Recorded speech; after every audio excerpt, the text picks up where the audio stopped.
ಸನ್ಯಸ್ಯಾಧ್ಯಾತ್ಮಚೇತಸ ನಿರಾಸೆ ನಿರ್ಮಮೋ ಯಾತಿ ಪರಂ ಜಯತಿ ಸೋಚ್ಯುತಃ. ಈಗ ಗುರುನಾಹ ಮನುಹು ಏನು ಹೇಳಿದ್ರಿ? ಈಗ ಸಂಧ್ಯಾ ಕೊನೆಗೆ ಏನು ಮಾಡಬೇಕು ಅಂದರೆ ಗುರುಗಳಿಗೆ ನಮಸ್ಕಾರ ಮಾಡಬೇಕು ಅಂತ ಹೇಳಿಬಿಟ್ಟು, ಗುರುಗಳು ಯಾರ್ಯಾರು ಅಂತ ಪ್ರಶ್ನೆ ಬಂದರೆ ನಿಷೇಕಾದೀನಿ ಕರ್ಮಾಣಿ ಅದೇ ಥರ ಆಗಬೇಕಂತ. ನೈವೇದ್ಯದ ಮುಗಿದಿತ್ತಾಗಲೇ ನೈವೇದ್ಯದ ಬಗ್ಗೆ ಹೇಳ್ತಾ, ತಸ್ಮಾತ್ ರಮಾದೀನಾಮಪಿ ವಿಷ್ಣು ಸಮರ್ಪಿತ ಭಾಗಾತ್ ಏಕಾಂಶಮುದ್ಧೃತ್ಯ ಪ್ರತ್ಯೇಕಮೇವ ನಿವೇದಿತಂ ಸಮರ್ಪಣೀಯಮಿತಿ ಸ್ಥಿತಂ. ಆಯಿತು.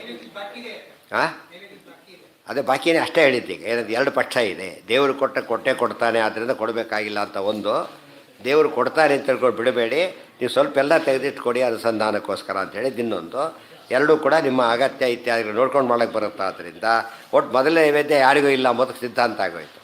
ಅದು ಬಿಡುತ್ತಲ್ಲ ಕೂಡ ಏನೋ ಎಲ್ಲರಿಗೂ ದೇವ್ರ ಕೊಟ್ಟಿದ್ದೇನೆ ಕೊಡಬೇಕು, ಓದು ಬರೀ ವಿವಾದ ಇಲ್ಲ. ಕೊಡೋ ರೀತಿ ಹೇಗೆ ಅಂದರೆ ದೇವರೇ ಕೊಡ್ತಾರೆ ಅಂತ ತಿಳ್ಕೊಂಡ್ರು ಕೂಡ ಆ ರೀತಿ ಕೊಡ್ತಾ ಇದ್ದಾರೆ ಅಂತ ಅನುಸಂಧಾನ ಮಾಡ್ತೀರಿ, ಆಯ್ತಾಗ. ಅಥವಾ ನೀವೇ ತೆಗೆದುಕೊಟ್ಟು ದೇವ್ರು ಕೊಟ್ಟಿದ್ದು ಕೊಡ್ತೀರಿ, ಅದು ಮಾಡಿ. ಎರಡರಲ್ಲಿ ಯಾವ ಪದ್ಧತಿ ಕೂಡ ಏನು ತಪ್ಪಲಿಲ್ಲ, ಎರಡರಲ್ಲೂ ಏನು ತಪ್ಪೋದಿಲ್ಲ. ಬೇರೆ ದೇವತೆಗಳಿಗೆ ನೈವೇದ್ಯ ಅನ್ನೋದು ತಪ್ಪಿಲ್ಲ, ಕೊಡೋ ರೀತಿಯಲ್ಲಿ ವ್ಯತ್ಯಾಸ ಆಗಿದೆ ಹೊರತು ಕೊಡಬೇಕು ಅನ್ನೋದ್ರ ಬಗ್ಗೆ ವಿವಾದ ಇಲ್ಲ ಅಂತಾಯ್ತು. ಹರಿನಿವೇದಿತಂ ರಮಾವಾಯು ಸಮರ್ಪಿತಮೇವ ಪ್ರಸಾದ ರೂಪೇಣ ಸ್ವೀಕರಣೀಯಂ. ಈಗ ಯಾವ ನೈವೇದ್ಯ ತೊಗೋಬೇಕು ಅಂತ ಪ್ರಶ್ನೆ. ನೈವೇದ್ಯ ಮಾಡಿದ್ದಾಯ್ತು, ಈಗ ನೈವೇದ್ಯ ತೊಗೊಳ್ಬೇಕು, ಅದು ದೊಡ್ಡ ಗಲಾಟೆ. ಅದೀಗ ನೈವೇದ್ಯ ಯಾರು ತೊಗೋಬೇಕು ಯಾರನ್ನು ಬಿಡಬೇಕು ಅಂತ ಆಚಾರ್ಯ ಹೇಳ್ತಾರೆ. ಕೃಷ್ಣಾವೃತದಲ್ಲಿ ಬಂದಿದೆ ಆಗಲೇ, ಪಾವನಂ ವಿಷ್ಣು ನೈವೇದ್ಯಂ ಸುಭೋಜ್ಯಂ ಋಷಿಭಿ ಸ್ಮೃತಂ, ಅಲ್ಲಿ ವಾಕ್ಯನೇ ಇದು. ಅನ್ಯದೇವಸ್ಯ ನೈವೇದ್ಯಂ ಭುಕ್ತ್ವಾ ಚಾಂದ್ರಾಯಣಂ ಚರೇ. ರಮಾವಾಯು ಸಮರ್ಪಿತಮೇವ ಪ್ರಸಾದ ರೂಪೇಣ ಸ್ವೀಕರಣೀಯಂ. ಹರಿನಿವೇದಿತವಾದ್ದು ತೊಗೊಳ್ಬಹುದು, ರಮಾ ನೈವೇದ್ಯ ತೊಗೊಳ್ಬಹುದು, ವಾಯುದೇವರ ನೈವೇದ್ಯ ತೊಗೊಳ್ಬೋದು. ಅನ್ಯದೇವಾನಾಂ ನಿವೇದಿತಂತೂ ನ ಕದಾಪಿ ಸ್ವೀಕರಣೀಯಂ. ಇಳಿದ ದೇವತೆಗಳಿಗೆ ಕೊಟ್ಟಿದ್ದೇನೆ ಏನು ಮಾಡಿಕೊಡೋದು? ನೈವೇದ್ಯ ಮಾಡಬೇಕೇ ಹೊರತು ಅದನ್ನೇನು ಮಾಡಿಕೊಡೋದು? ಸ್ವೀಕಾರ ಮಾಡೋ ಹಾಗಿಲ್ಲ. ತದುಕ್ತಂ ಭಗವತ್ಪಾದಾಚಾರ್ಯೈ, ಸ್ವತಃ ಶ್ರೀಮದ್ ಆಚಾರ್ಯ ಮಾತನ್ನು ಹೇಳಿದ್ದಾರೆ. ಕೃಷ್ಣಾವೃತಮಾನ ಕೋಟ್ ಮಾಡಿದ್ದು ಹೇಳಿದ್ವಿ. ಅನ್ಯದೇವ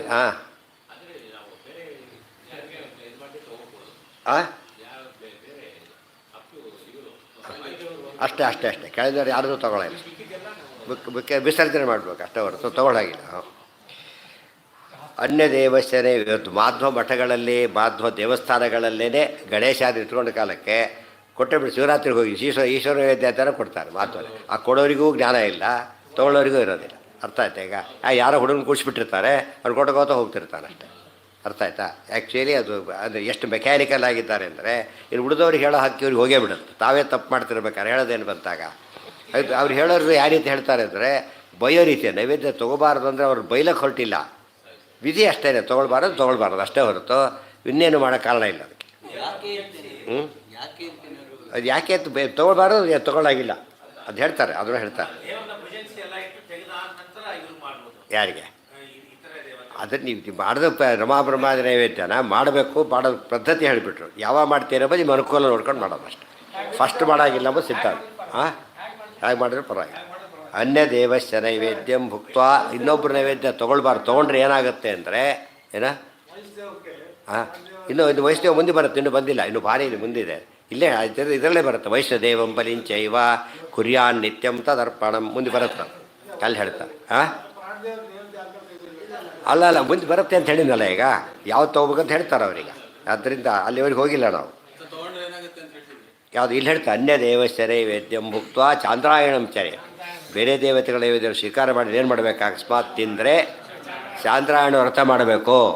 ಅದೊಂದು ವ್ರತ ಮಾಡೋಕ್ಕೆ ಬೇಡ ಅಂತ ಮಾಡೋಕ್ಕೆ ಹೋಗಬೇಡಿ, ಭಾರಿ ಕಷ್ಟ. ಅದು ಎಷ್ಟದು ಒಂದು ತಿಂಗಳು ಮಾಡಬೇಕು. ಚಂದ್ರನ ಗತಿ ಮೇಲೆ ಶುರುವಾಗುತ್ತೆ. ಮೊದಲೆಲ್ಲ ಒಂದೊಂದು ತುತ್ತು ತೊಗೊಳ್ಳೋದು, ಆಮೇಲೆ ಒಂದೊಂದು ತುತ್ತು ಕಡಿಮೆ ಮಾಡ್ತಾ ಬರೋದು. ಮ್ಯಾಕ್ಸಿಮಮ್ ಎಷ್ಟು ತಿನ್ಬೋದು? 15 ಅಷ್ಟೇ. 15 ತಿನ್ನ ಇವರು ಬಂದು ಒಂದೊಂದು ಐಟಮ್ನು 15 ತುತ್ತು ತಿಂದಿರ್ತಾನೆ. ಅವಾಗ ತಿನ್ನಬೇಕಾದ್ರೆ ತಿನ್ನಕ್ಕೆ ಸಾಧ್ಯನೇ ಇಲ್ಲ, ಬಜಿತಾ ಇರ್ತಾರೆ. ಬರೀ ಹಾಲಲ್ಲ, ಫಸ್ಟ್ ಆಫ್ ಆಲ್ ಅದು ಅಕ್ಕಿನ ಧಾನ್ಯಗಳನ್ನು ಗೋವಿ ತಿನ್ನಿಸ್ಬೇಕು. ಗೋವಿನ ಇದರಲ್ಲಿ ಅದು ಕಾಳು ತಿನ್ನಿಸಿದಾಗ ಅದೇನು ಮಾಡುತ್ತೆ? ಅದು ಗೋಡು ಜೀರ್ಣ ಆಗೋದಿಲ್ಲ. ವಿಶೇಷವಾಗಿ ನವಣಿ ಅಂತ ಬರುತ್ತೆ, ಅದು ಡೈಜೆಸ್ಟ್ ಆಗೋದಿಲ್ಲ, ಹಾಗೆ ಬರುತ್ತೆ. ಗೋಮಯದಲ್ಲಿ ಬರುತ್ತೆ. ಅದನ್ನೆಲ್ಲ ಸಪ್ರೇಟ್ ಮಾಡಬೇಕು. ಎಷ್ಟಾಗಿರುತ್ತೆ ಈಗ ಅದು ಗೋವಿನ ಹೊಟ್ಟೆಯಿಂದ ಬಂದಾಗ ಏನಾಗುತ್ತೆ? ಅದೀಗ ಭಾರಿ ಪ್ಯೂರಾಗಿರುತ್ತೆ, ಸಿಕ್ಕಾಬಟ್ಟೆ ಪ್ಯೂರಾಗಿರುತ್ತೆ. ಅದನ್ನು ಕುಟ್ಟಿ ಇದನ್ನು ಮಾಡಿ ಅದರಲ್ಲಿ ಪದಾರ್ಥ ಮಾಡಿ ಅದರಲ್ಲಿ ಮಾತ್ರ ನೈವೇದ್ಯ ಎಲ್ಲ ಮಾಡಿ ಅದರಲ್ಲಿ ಒಂದು ತುತ್ತು ಕ್ರಮದಲ್ಲಿ ತೊಗೋಬೇಕು. ಮ್ಯಾಕ್ಸಿಮಮ್ 15 ಹುಣ್ಣಿಮೆ, ಗೊತ್ತಾಯ್ತಾ? ಅದ್ರ ಹಿಂದಿನಿಂದ ಕಡಿಮೆ, ಮುಂದೆ ಕಡಿಮೆ, ಅದು ಮ್ಯಾಕ್ಸಿಮಮ್ ತೊಗೊಳ್ಳೋದು. ಈ ರೀತಿ ಒಂದು ತಿಂಗಳು ಮಾಡಿದರೆ ಏನಂತಾರೆ ಅದಕ್ಕೆ? ಒಂದು ಚಾಂದ್ರಾಯಣ. ವರ್ಷ ಪೂರ್ತಿ ಮಾಡಿದರೆ ಕೃಷ್ಣ ಚಾಂದ್ರಾಯಣ ಅಂತ. ವರ್ಷ ಪೂರ್ತಿ ಆಗಿ ಮಾಡಬೇಕು. ಕೆಲವು ಅದು ಹೇಳ್ತಾರೆ, ಇನ್ನೂ ಹೇಳ್ತಾರೆ ಚಾರಾಯಣ 100 ಮಾಡಬೇಕು ಅಂತ ಹೇಳಿದ್ರೆ ಬದುಕೇರಲ್ಲಿ ಎಷ್ಟೊಂದಿರ್ತಾರೆ ಅಷ್ಟು ದಿವಸ. ಅದ್ರದ್ದು ಏನು ಮಾಡಬೇಕು? ಅದ್ರ ಬದಲು ಈ ರೀತಿ ಮಾಡೋದಕ್ಕಿಂತ ತೊಗೊಳ್ಳೋದೇ ಇರೋದೇ ಕ್ಷೇಮ.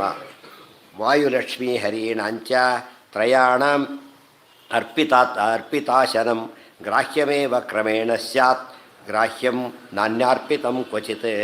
ಇದು ಸ್ಪಷ್ಟವಾಗಿ ಆಚಾರ್ಯ ಮಾತಲ್ಲೇ ಸ್ಪಷ್ಟ ಇದೆ. ವಿಷ್ಣು ನೈವೇದ್ಯ ಗ್ರಾಹ್ಯ ಅಂತಿದೆ. ಪಾವನಂ ಅಂತ ಹೇಳಿದ್ರ ಪಾವನ ವಾಯುದೇವ ನೈವೇದ್ಯನೂ ಗ್ರಾಹ್ಯ ಅಂತ ಇದೆ. ವಾಯುದೇವ ನೈವೇದ್ಯ ಗ್ರಾಹ್ಯ ಆದಮೇಲೆ ಲಕ್ಷ್ಮೀ ನೈವೇದ್ಯ, ಯಾಕೆ ಅವ್ರ ಮೇಲೆ ಇರೋದ್ರಿಂದ ಅದು ಗ್ರಾಹ್ಯ. 3 ಬಂದೋಯ್ತು. ಉಳಿದವರೆಲ್ಲ ಅದು ಇನ್ನೂ ವಾಕ್ಯ ಬೇಕು ಅಂದರೆ ವಾಯು ಲಕ್ಷ್ಮೀ ಹರೀಣಾಂಚ ತ್ರಯಾಣಮರ್ಪಿತಾಶನಂ ಗ್ರಾಹ್ಯಮೇವಾ. ಇದನ್ನು ತೊಗೋಬಹುದು ಅಲ್ಲ, ತೊಗೊಳ್ಳೇಬೇಕು ಅಂತ ಹೇಳಿದ್ರು. 3 ದಿನ ನೈವೇದ್ಯವನ್ನು ಸ್ವೀಕಾರ ಮಾಡಲೇಬೇಕು. ಗ್ರಾಹ್ಯಂ ನಾನ್ಯಾರ್ಪಿತಂ ಕ್ವಚಿತ್.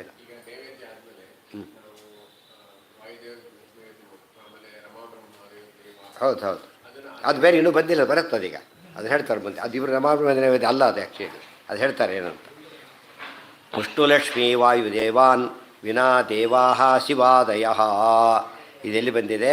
ಅದು ತತ್ರ ಇವಾಗ ಅಗ್ನಿಪುರಾಣದ ಮಾತದು. ವಾಯುಲಕ್ಷ್ಮೀ ಹರಿಣಾಂಚ ವಿಷ್ಣುಲಕ್ಷ್ಮೀ ವಾಯುದೇವಾನ್ ವಿನಾ ದೇವಾ ಶಿವಾದಯ ಅನ್ಯದೇವ ಇತಿ ಪ್ರೋಕ್ತಾ. ಇವರೇನು ಹೆಸರು? ಇವರಿಗೆ ಅನ್ಯ ದೇವತೆಗಳು ಅಂತ ಹೆಸರು. ತೇಯೇ ವಿಷ್ಣುಪ್ರಿಯಾಪಿ, ವಿಷ್ಣುಪ್ರಿಯರೇ ಅವರು. ವಿಷ್ಣುಪ್ರಿಯರಾಗಿದ್ದರೂ ಕೂಡ ನೈವೇದ್ಯದ ಪ್ರಶ್ನೆ ಬಂದಾಗ ಏನಂತಾರೆ ಅವರಿಗೆ? ಅನ್ಯ ದೇವತೆಗಳು ಅಂತ ಹೆಸರು. ಇನ್ನು ವೈಷ್ಣವನ್ಯರು ಬೇರೆ, ಅದು ಕ್ಷುದ್ರ ದೇವತೆಗಳು. ಅದರಲ್ಲ ಕ್ಷುದ್ರ ಅಲ್ಲದೆ ಹೋದರೂ ಕೂಡ ಇವರು ನೈವೇದ್ಯ ತೊಗೊಳ್ಳಬಾರ್ದು. ಇನ್ನೊಂದು ಪ್ರಶ್ನೆ ಮಾಡ್ತಾ ಕೇಳೋದು, ನಾವು ಅಂತರ್ಯಾಮೀಕ್ಷ ನೈವೇದ್ಯ ಮಾಡಿ ತೊಗೋಬೋದಾ ಅಂತ ಕೇಳಿದರೆ, ಅಂತರ್ಯಾಮೀಕ್ಷ ನೈವೇದ್ಯ ಮಾಡೋದೇ ನೈವೇದ್ಯ, ಬೇರೆ ನೈವೇದ್ಯ ಅಂತ ಕರೆಯೋದೇ ಇಲ್ಲ. ಆದ್ದರಿಂದ ಏನರ್ಥ? ಅದನ್ನು ತೊಗೊಳ್ಬಾರ್ದು ಅಂತ ಅರ್ಥ ಆಯ್ತಾ? ಇಲ್ಲದವರೆ ಅಂತರ್ಯಾಮೀಕ್ಷ ನೈವೇದ್ಯ 2 ಪಕ್ಷ ಇದೆ ಅಂತ ಆಗುತ್ತೆ. ಹಾಗೆ ನೈವೇದ್ಯ ಮಾಡೋದು ಒಂದಿದೆ, ಅಂತರ್ಯಾಮೀಕ್ಷ ನೈವೇದ್ಯ ಇನ್ನೊಂದಿದೆ ಅಂತ. ತಪ್ಪದು. ನೈವೇದ್ಯ ಒಂದೇ ಪಕ್ಷ. ಏನದು? ಗಣೇಶನ ಕೊಟ್ಟಾಗಲೂ ಗಣೇಶನ ಮುಖ್ಯ ಕೊಡೋದು ಒಳಗಿರತಕ್ಕಂಥ ಭಗವಂತನಿಗೇನೆ. ಆದರೂ ಕೂಡ ಇವ್ರ ಮೂಲಕ ಕೊಟ್ಟಾಗ ಏನು ಮಾಡಬಾರ್ದು? ತೊಗೊಳ್ಬಾರ್ದು. ಅರ್ಥ ಆಯ್ತಾ? ಆದ್ದರಿಂದ ಆ ಯುಕ್ತಿ ಕೆಲವರು ಕೊಟ್ಬಿಡ್ತಾರೆ.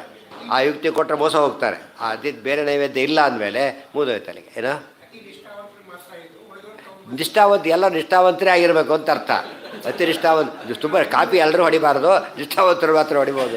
ಏನರ್ಥ ಅದಕ್ಕೆ? ಈಗ ಸ್ಟೂಡೆಂಟ್ ಆದಮೇಲೆ ಏನಾಗಿರ್ಬೇಕು ಅವರು? ಸ್ಟೂಡೆಂಟ್ ಆದಮೇಲೆ ನಿಷ್ಠಾವಂತರೇ ಆಗಿರ್ಬೇಕು ಹೊರತು ನಿಷ್ಠಾವಂತ ಸ್ಟೂಡೆಂಟ್ ಅನಿಷ್ಠಾವಂತ ಸ್ಟೂಡೆಂಟು ಅಂತಲಿಲ್ಲ. ಆ ಥರ ಕ್ಲಾಸಿಫಿಕೇಷನ್ನೇ ಇಲ್ಲ ಅದರೊಳಗೆ.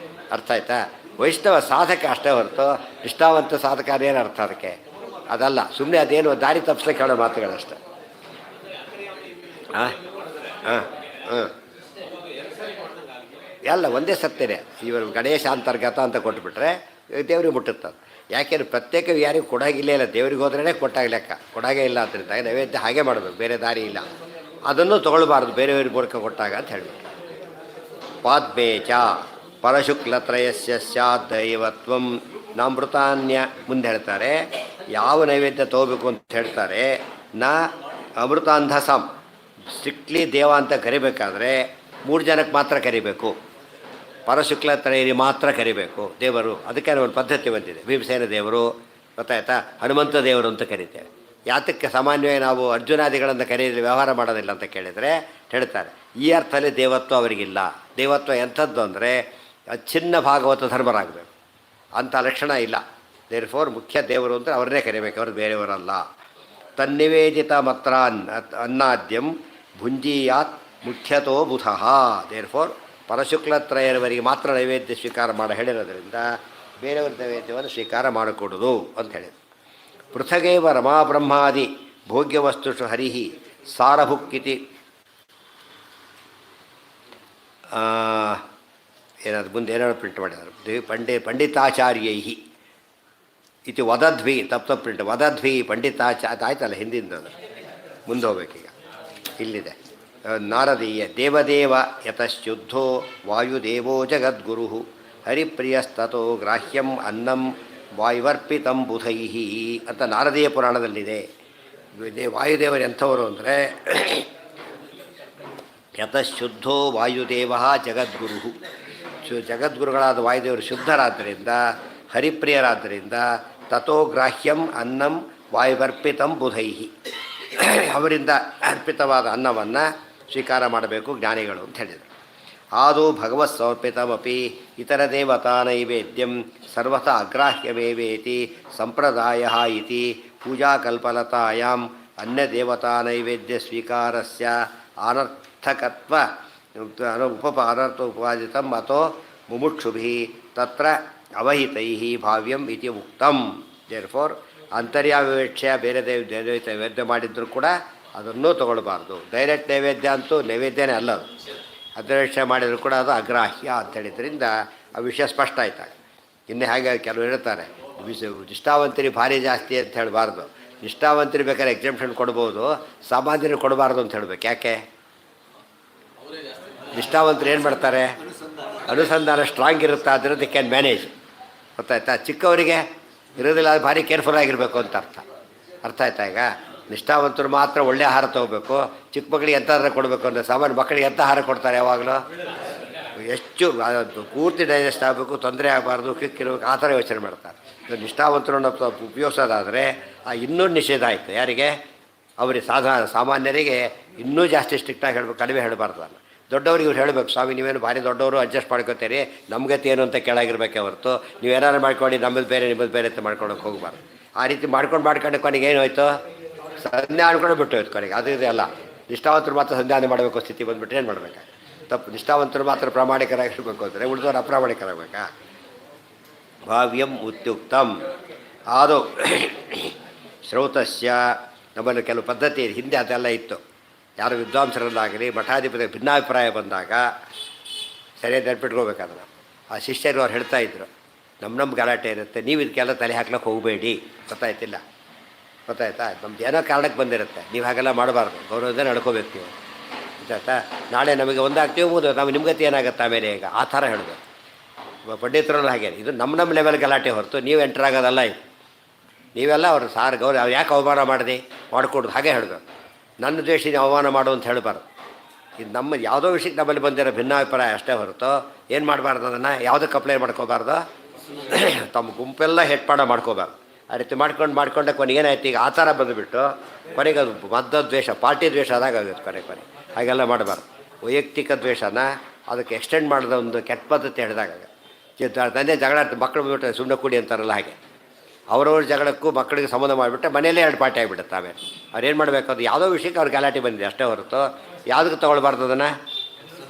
ಇವರು ಅದನ್ನು ತಮ್ಮ ಅಡ್ವಾಂಟೇಜ್ ತೊಗೊಳಕ್ಕೆ ಹೋಗಬಾರ್ದು, ಅಷ್ಟಕ್ಕೆ. ಅದು ಬೇರೆ ಮಾತು ತಂಟೆನೇ ಹೋಗಬಾರ್ದು.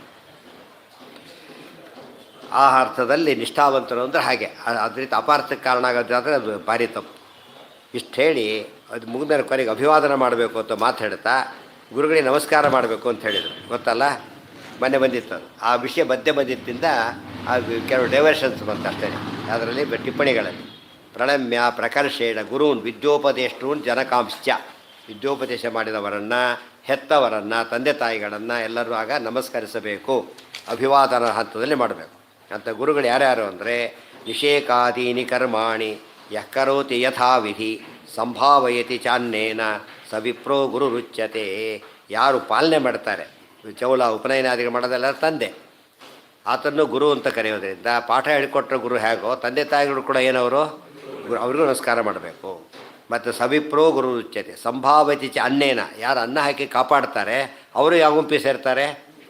ಗುರುಗಳ ಸ್ಥಾನಕ್ಕೆ ಸೇರ್ತಾರೆ. ಅಲ್ಪಂ ವಾ ಬಹುವಾ ಯಸ್ಯ, ಅದಕ್ಕೆ ಕೃಷ್ಣ ಹೇಳ್ತಾರೆ ಯಶೋಧ ವಸುದೇವ ದೇವಿಕರಿಗೆ ಹೇಳಬೇಕಾದ್ರೆ ಇದೆಲ್ಲ ಮುಗಿದು ಕಂಸ ವಧೆ ಆಗೋಗ್ಬಿಡುತ್ತೆ. ಅವ್ರ ಹತ್ರ ಬರ್ತಾನೆ ಕೃಷ್ಣ, ಭಾರಿ ಕ್ಷಮಾಪಣೆ ಕೇಳ್ತಾರೆ ವಸುದೇವ ದೇವಕಿಯರನ್ನು. ಏನಂತ ಕೇಳ್ತಾರೆ ಗೊತ್ತಾ? ನನ್ನ ಮಗನಾಗಿ ನಿಮ್ಮನ್ನು ನೋಡ್ಕೊಳ್ಳೇ ಇಲ್ಲ, ಗೊತ್ತಾಯ್ತಾ, ಭಾರಿ ತಪ್ಪು ಮಾಡಿಬಿಟ್ಟೆ ಅಂತ ಹೇಳ್ತಾ ಒಂದು 8 ಶ್ಲೋಕ ಹೇಳ್ತಾರೆ ಕೃಷ್ಣಾಗ.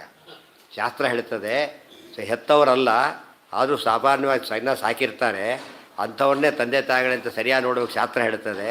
ನೀವು ಪಾಪ ನಿಜವಾಗ್ಲೂ ಕೂಡ ಹೆತ್ತವರು, ನಿಮ್ಮ ಜೊತೆಗೆ ಇರಲೇ ಇಲ್ಲ, ನಾನು ಎಲ್ಲೋ ಹೋಗಿಬಿಟ್ಟೆ, ಎಷ್ಟೆಷ್ಟು ಕಾಟ ಕೊಟ್ಟ ಕಂಸ ನಿಮಗೆ, ನಾನು ಏನೇನೋ ಮಾಡ್ಕೊಂಡಿದ್ಬಿಟ್ಟೆ ಅಂತ ಕೃಷ್ಣ ಜೋರಾಗಿ ಹೇಳೋಕ್ಕೆ ಶುರು ಮಾಡ್ತಾನಾಗ.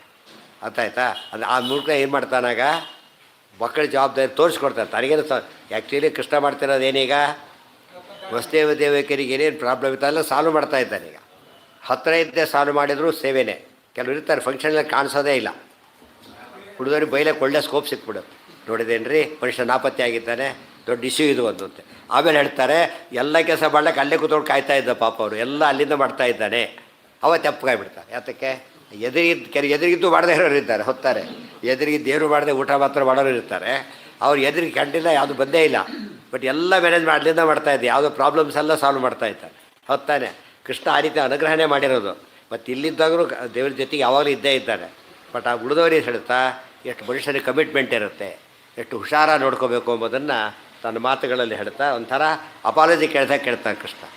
ಅವ್ರಿಗೆ ಅರ್ಥ ಆಗುತ್ತೆ ವಸುದೇವ ದೇವಕಿಯಲ್ಲಿ, ಕೃಷ್ಣ ನೀನು ಅಲ್ಲಿದ್ದು ಮಾಡಿರೋದೇ ಭಾರಿ ಉಪಕಾರ ಅಂತ ಕೊಂಡಾಡ್ತಾರೆ. ಆ ಮಾತಿನಲ್ಲಿ ಅನ್ನ ಹಾಕಿದವರು ಕೂಡ ಏನಾಗ್ತಾರೆ?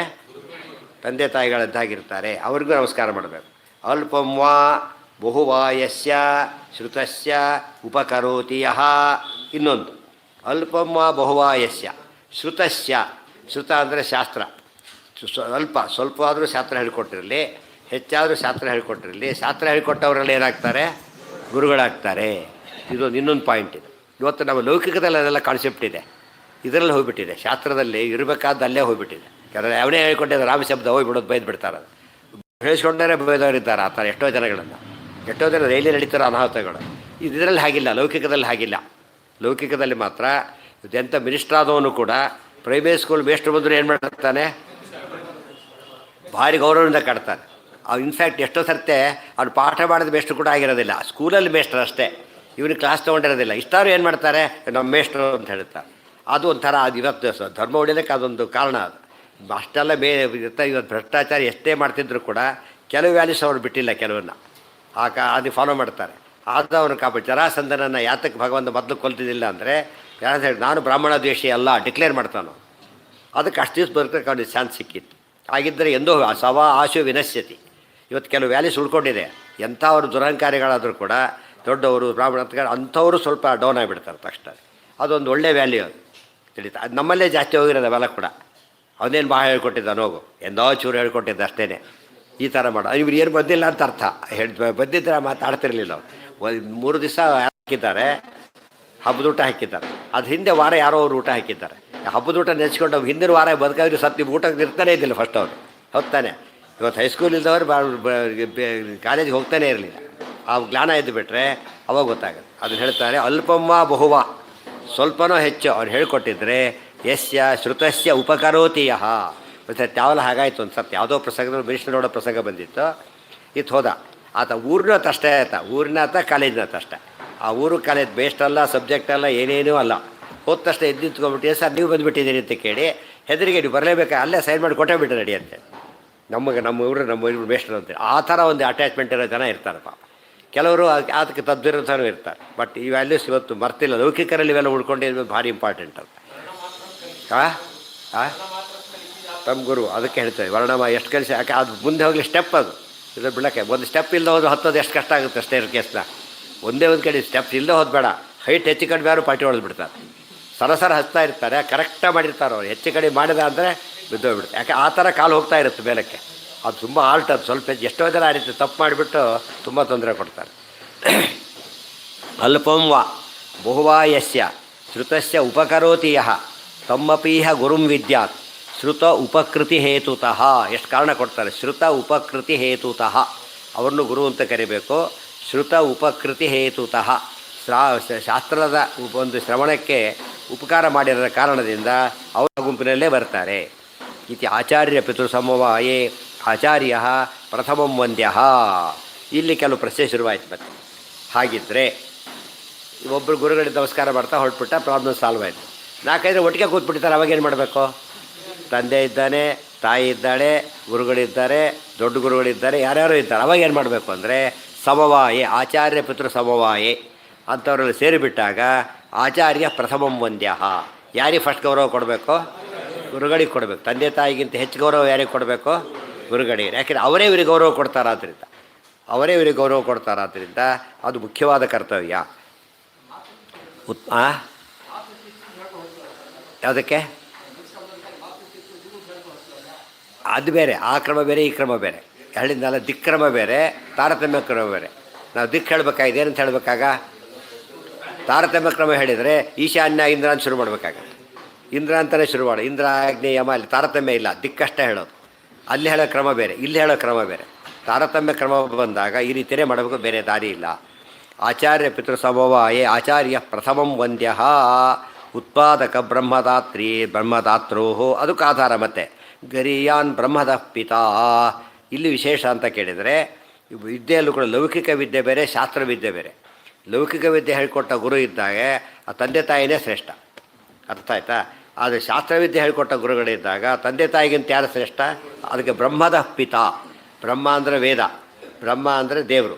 ಸೊ ದೇವ್ರ ಬಗ್ಗೆ ಹೇಳಿದ ಗುರುಗಳಾದರೆ, ಶಾಸ್ತ್ರಪಾಠ ಹೇಳಿದ ಗುರುಗಳಾದರೆ ತಂದೆ ತಾಯಿಗಿಂತ ಹೆಚ್ಚು. ಅದು ಉತ್ಪಾದಕ ಬ್ರಹ್ಮದಾತೃ. ಉತ್ಪಾದಕ ಅಂದರೆ ಹುಟ್ಟಿಸಿದವನು, ಬ್ರಹ್ಮದಾತೃ ಅಂದರೆ ಶಾಸ್ತ್ರಪಾಠ ಹೇಳಿದವರು. ಅವರಲ್ಲಿ ಬ್ರಹ್ಮದ ಪಿತಾ ಗರೀಯಾನ್, ಶಾಸ್ತ್ರಪಾಠ ಹೇಳಿದ ಗುರುಗಳು ಶ್ರೇಷ್ಠ. ಸಾಷ್ಟಾಂಗಂ ಪ್ರಣಮೇತ್ತಂ ಹಿ ಪಿತರಂ ತದನಂತರಂ.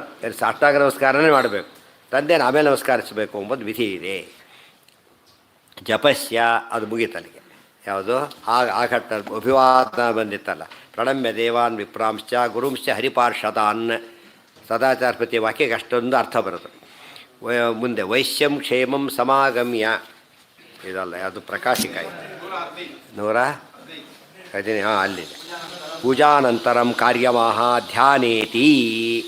ಏರು ಪೂಜೆ ಎಲ್ಲ ಮುಗೀತು. ಯಾವ ಪೂಜೆ? ಒಂದು ಸ್ಟೇಜಿನ ಪೂಜೆ, ಪೂರ್ತಿ ಮುಗಿದಿಲ್ಲ ಪೂಜೆ. ಬೆಳಗ್ಗೆ ನಿರ್ಮಾಲ್ಯ ವಿಸರ್ಜನೆ ಪೂಜೆ ಅಷ್ಟೇ ಮುಗಿದಿರೋದೀಗ.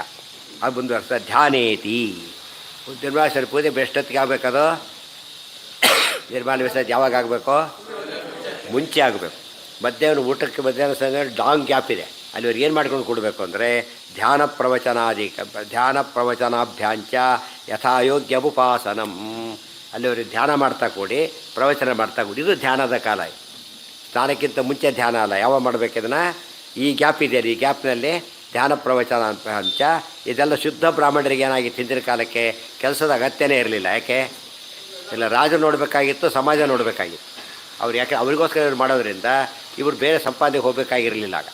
ಈಗ ಅದು ಕಾನ್ಸೆಪ್ಟ್ ಹೋಗಿರೋದ್ರಿಂದ ಆ ಭಾಗ ಮಿಸ್ ಆಗೋದ್ರಿಂದ ಆ್ಯಸ್ ಎ ಟೋಕನ್ ಸ್ವಲ್ಪ ಹೊತ್ತಾರು ಮಾಡಬೇಕು. ಅದು ಬಿಟ್ಟು ಹೋಗೋದ್ರಲ್ಲಿ ಏನು ಮಾಡಬೇಕಾಗ ಸ್ವಲ್ಪ ಹೊತ್ತಾದರೂ ಧ್ಯಾನ ಪ್ರವಚನ ಮಾಡೋದು ಅಂದರೆ ಮಾಡೋದು ಅಥವಾ ಕೇಳೋದು, ಎರಡೂ ಪ್ರವಚನ ಶಬ್ದಕ್ಕೆ ಸೇರ್ಕೊಂಡ್ಬಿಡೋದು. ನಾವು ಪ್ರವಚನ ಬರೋದಿಲ್ಲ ಅದರಿಂದ ಕ್ಯಾನ್ಸಲ್ ಅಂತ ಹೇಳಬಾರ್ದು, ಕೇಳೋದಕ್ಕೆ ಬರುತ್ತಲ್ಲ ಅದನ್ನು ಮಾಡಿದರೆ ಆಯ್ತು.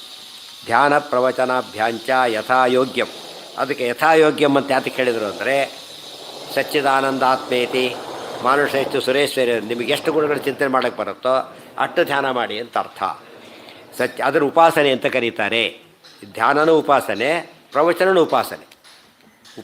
ಉಪಾಸನಾ ಪಾದ ಬಂದಿದೆ ಯಾವುದರಲ್ಲಿ?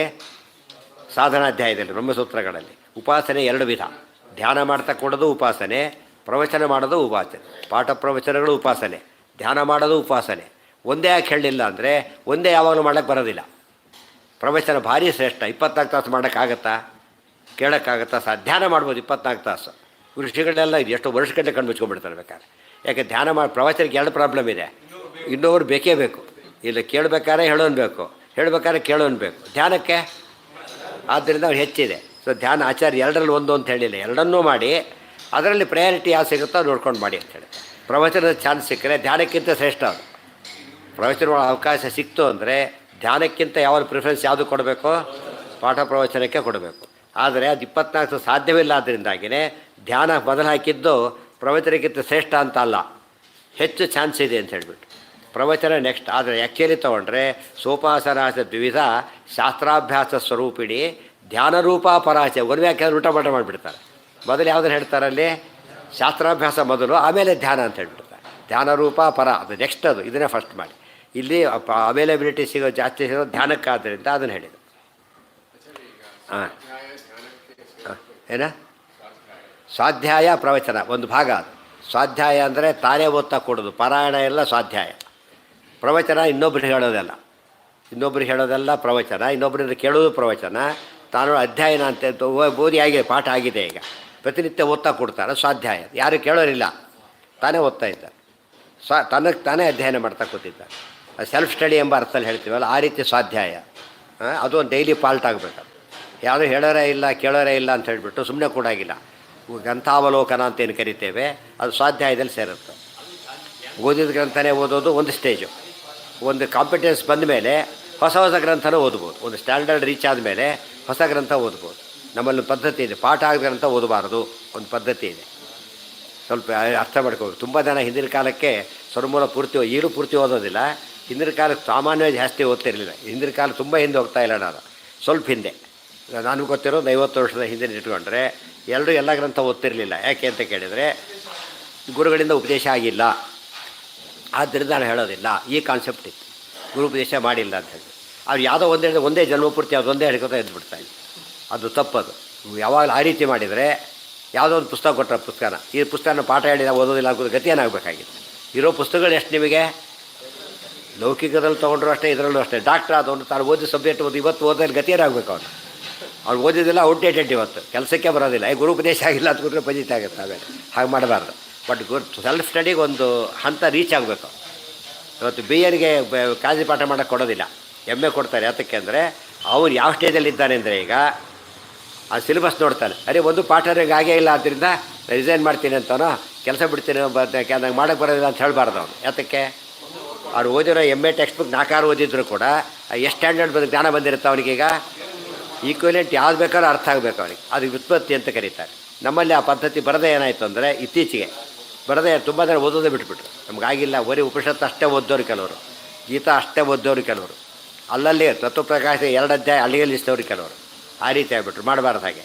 ಆದರೆ ಒಂದು ಸ್ಟೇಜ್ ರೀಚ್ ಆದಮೇಲೆ ಗುರುಪದೇಶ ಆಗದೆ ಹೋದರೂ ಕೂಡ ಅದನ್ನು ತನಗೆ ಅರ್ಥ ಆಗುತ್ತೆ ಅಂದರೆ ಗುರುಗಳು ಮಾತಿಂದಲೇ ಅರ್ಥ ಆಗ್ತಿರೋದು. ಅರ್ಥ ಆಗಲ್ಲ ಅಂದ್ರೆ ಏನು ಮಾಡಬೇಕಾಗ ಅಂತ ಹೇಳ್ಸ್ಕೋಬೇಕು. ಅಷ್ಟು ಅದು ಅರ್ಥ ಆಗಲ್ಲ ಅಂತ ಹೇಳ್ಬಿಟ್ಟು ತಾನು ತೋಚಿದ್ದು ಅರ್ಥ ಮಾಡ್ಕೋಬಾರ್ದು ಅಷ್ಟೇ. ಅಷ್ಟು ಗುರುಪದೇಶ ತೊಗೊಂಡ್ರೆ ಸಾಕು. ತುಂಬ ಮೆಕ್ಯಾನಿಕಲಿ ಮಾಡಿದಾಗ ಏನಾಗುತ್ತೆ, ಓದೋದು ತಪ್ಪು ಹೋಗ್ಬಿಡುತ್ತೆ. ಎಷ್ಟೋ ಗ್ರಂಥ ಎಲ್ಲ ಹೇಳ್ಕೊಡೋದಿಲ್ಲ, ಹೇಳ್ಕೊಡೋರು ಕಡಿಮೆ ಆಗಿಬಿಟ್ರೆ ಯಾವಾಗಾಯ್ತು ಆ ಗ್ಯಾಪು ಬಂದುಬಿಡುತ್ತೆ. ಅವ್ರು ಓದಿಲ್ಲ ಅಂತ ಅವ್ರು ಹೇಳ್ಕೊಡೋದು, ನನಗೆ ಪಾಠ ಆಗಿಲ್ಲ ಆದ್ದರಿಂದ ನಿನಗೆ ಹೇಳೋದಿಲ್ಲ. ಅವ್ನು ನನಗೆ ಪಾಠ ನಿನಗೆ ಹೇಳೋದು, ಅವ್ನು ಹೇಳ್ತಾ ಕೊನೆಗೆ ಏನಾಯ್ತಿದ್ದು ಹೇಳೋದಿರೋ ಪರಂಪರೆನೇ ಶುರುವಾಗೋಯ್ತು. ಹಾಗೆ ಮಾಡಬಾರ್ದು. ಆ ಒಂದು ಕಾಂಪಿಟೆನ್ಸ್ ಬಂದ ಮೇಲೆ ಆಗಿ ಆ ಈಕ್ವಲೆಂಟ್ ಗ್ರಂಥಗಳನ್ನು ನೇರ ಉಪದೇಶ ಆಗದೆ ಹೋದರೂ ಕೂಡ ಉಪದೇಶ ಅಂತ ತಿಳ್ಕೊಂಡೇ ಅಂತ ಹೇಳಬೇಕೆ ಹೊರತು ಅದು ಉಪದೇಶದ ಬ್ಯಾಕ್ಗ್ರೌಂಡ್ನಲ್ಲಿ ಅರ್ಥ ಆಗೋದ್ರಿಂದ ಏನದು ಉಪದೇಶನೇ. ಅದು MA ಓದಿದ್ದಕ್ಕೆ ಇದು ಅರ್ಥ ಆಗ್ತಿರೋದ್ರಿಂದ ಅದು ಆ ಕ್ರೆಡಿಟ್ ಅಲ್ಲಿಗೆ ಹೋಗುತ್ತೆ, ಇಲ್ಲಿಗಲ್ಲ. ಸೊ ಗುರುಗಳು ಹೇಳದೆ ಓದಿದೆ ಅಂತ ಅರ್ಥ ಅಲ್ಲ, ಗುರುಗಳಿಂದ ಓದಿದೆ ಅಂತಲೇ ಅರ್ಥ. ಹಾಗಿರಬೇಕು. ಮಂತ್ರಗಳಿಗೆ ಮಾತ್ರ ಉಪದೇಶ ಆಗಲೇಬೇಕು. ಅದಕ್ಕೆ ಒಂದೆರಡು ಮಾಡಿಕೊಡೋದೆಲ್ಲ ಮಾಡೋಕ್ಕೆ ಬರೋದಿಲ್ಲ, ಗೊತ್ತಾ. ಎಲ್ಲದು ಆ ಮಂತ್ರಕ್ಕೆ ಅದೇ ಆಗಬೇಕು. ಆದರೆ ಇದಕ್ಕೆ ಮಾತ್ರ ಈ ಥರ ಉಪದೇಶ ಸಾಕು. ಹಾಂ ಹೌದು, ಅದೇ ಹೇಳಿದ್ದು. ಓದಿದ್ದು ಬಂದಿರುತ್ತಲ್ಲ ಲಿಂಕ್ ಸಿಗುತ್ತೆ ಅಂತ ಅಷ್ಟೇ ಅರ್ಥ. ಕನಿಷ್ಠ ತೊಗೊಂಡ್ವೆ ಒಂದು ಸಾಮಾನ್ಯ ಏನಾಗುತ್ತೆ ಗೊತ್ತ ಕೆಲಸತ್ತೆ. ಫಸ್ಟ್ ನೀವು ಇದನ್ನು ತೊಗೋಬೇಕಾದ್ರೆ ಮನೆಗೇನು ಲೈಟಿಗಿಲ್ಲಿ ತೊಗೋಬೇಕಾದ್ರೆ ಪ್ರೋಸೆಸ್ ಭಾರಿ ಜಾಸ್ತಿ ಇರುತ್ತೆ. ರಿನ್ಯೂವಲ್ಗೆ ಕಂಟಿನ್ಯೂಷನ್ಗೆ ಅಷ್ಟಿರೋದಿಲ್ಲ. ಏನು ಮಾಡ್ತಾರೆ ಅದಕ್ಕೆ? ಸಾಮಾನ್ಯವಾಗಿ ಅದು ಆಟೋಮೆಟಿಕ್ ಎಲ್ಲ ತುಂಬ ಕಡಿಮೆ ಆಗಿರುತ್ತೆ. ಬೈ ಚಾನ್ಸ್ ಗ್ಯಾಪ್ ಬಂದಾಗ ಏನು ಮಾಡ್ತಾರೆ, ಡಿಸ್ಕಂಟಿನ್ಯೂ ಆದಾಗ ಸ್ವಲ್ಪ ಏನೋ ಪನಿಷ್ಮೆಂಟು ಕೊಟ್ಟು ಮುಗಿಸ್ತಾರೆ. ಅದು ಪ್ರತಿ ಸರ್ತಿ ಆ ಪ್ರೋಸೆಸ್ ಇಟ್ಕೊಬಿಟ್ರೆ ಮೊದಲು ಫಸ್ಟ್ ಕೊಡೋದಕ್ಕೆ ದೊಡ್ಡ ಕ್ಯೂ ಇರುತ್ತೆ. ಅದೇ ಆ ರೀತಿ ಮಾಡಿದರೆ ಕೊನೆಗೆ ಅದು ಇಂಪ್ರಾಕ್ಟಿಕಬಲ್ ಆಗಿ ಕೆಲಸ ಆಗೋದೇ ಇಲ್ಲ. ಆ ರೀತಿ ಅತಿ ಮಾಡ್ಲಿಕ್ಕೆ ಹೋದರೆ ಹಾಗೆ ಅಲ್ಲಿಗೆ ನೆಕ್ಸ್ಟ್ ಮತ್ತೆ ಮುಂದಿನ ಸೋಮವಾರ ಅದನ್ನು ಶುರು ಮಾಡೋಣ. ಮುಂದೆ ಏನೇನಿದೆ ಮತ್ತು ಇನ್ನೂ ಕೆಲವು ವಿಷಯ ಬರುತ್ತೆ. ಈಗ ಗುರುಪತ್ನಿ ಇದ್ದಾರೆ, ಗುರು ಪರಿವಾರ ಇದ್ದಾರೆ, ಅವರಿಗೆಲ್ಲ ಹೇಗೆ ನೋಡ್ಕೋಬೇಕು ಅವತ್ತು ಪ್ರಶ್ನೆ ಬಂತೀಗ. ಅದೆಲ್ಲ ಡೀಟೇಲಾಗಿ ಹೇಳ್ತಾರೆ. ಅದು ಡೀಟೇಲ್ ಆದ್ದರಿಂದ ನೆಕ್ಸ್ಟ್ ಮಂಡೇನೆ, ನಾಳೆ 8:00 ಮತ್ತು ವಿಜಯ ಪಾಠ ಕಂಟಿನ್ಯೂ ಆಗಿ. ಇನ್ನೂ ಬಂದೇ ಇಲ್ಲ. ವೈಷ್ಣವ ಭಾರಿ ಮಂದಿ ಬರುತ್ತೆ. ಏನು ಬೇಕು?